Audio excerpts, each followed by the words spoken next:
اب پوچھو کسی سے کہ ماں باپ کو نفرت سے یاد کرتے ہو؟ بلینز آف ہیومنز میں کیا ماں باپ کو نفرت سے یاد کیا جاتا ہے یا محبت سے؟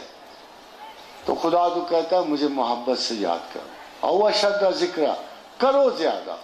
اگر عقل کام کرے گی تو تمہیں بتا دے گی کہ ہر چیز سے بڑھ کر ہمارے پاس کسی کا سلوک اتنا نہیں، کسی کا کرم اتنا نہیں جتنا اللہ نے ہم پہ مہربانی کی ہوئی ہے۔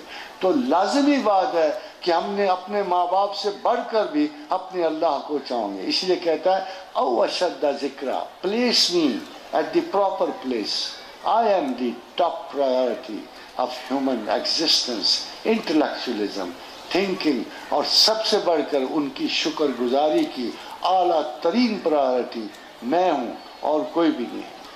پھر کہتا ہے صبح، دوپہر، شام۔ یونس نے مچھلی کے پیٹ میں، گندگی میں، غلاظت میں، فنادوا فی الظلمات ان لا الہ الا انت سبحانک انی کنت من الظالمین، وہاں سے آواز دی۔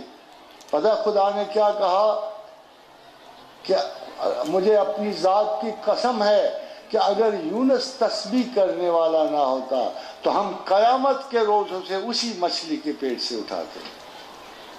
تسبیح چھوٹی چھوٹی شے نہیں ہے، بہت بڑی شے ہے۔ تسبیح کے بارے میں ایک اور بڑے کمال کی شے ہے، اگر آپ تسبیح کر رہے ہو نا ایک ہلکے میں، 1 10 4 5 بندے ویسے ہی بیٹھے ہیں اور آپ کو سن رہے ہیں، تو ملائکہ نے عرض کی اے پروردگار ہم ایسی جگہ سے گزرے کہ جہاں لوگ تیرا ذکر کر رہے تھے۔ کہا اچھا، وہ تو میرے بڑے اچھے دوست تھے، اور کہنے ان کے ساتھ کچھ ایسے بیٹھے تھے تسبیح نہیں کر رہے تھے مگر ان کے ساتھ صحبت پذیر تھے۔ فرمایا دیکھو میرے بندوں کے ساتھ جو اس طرح بیٹھا اس کو بھی بخش دو، نہیں تسبیح کرے تو نہ کرے، وہ میرے دوستوں کے دوست ہیں، اس لیے ان کو بھی بخشے۔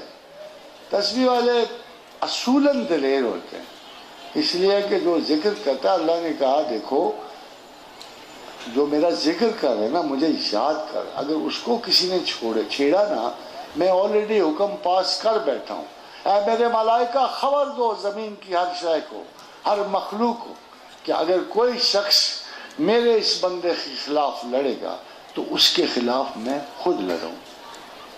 ایک تسبیح کا یہ بہت عجیب و غریب وصف یہ ہے، اس کے ساتھ لڑ کوئی نہیں سکتا، جو لڑے گا خطا کرے گا، انجام کو پہنچے گا۔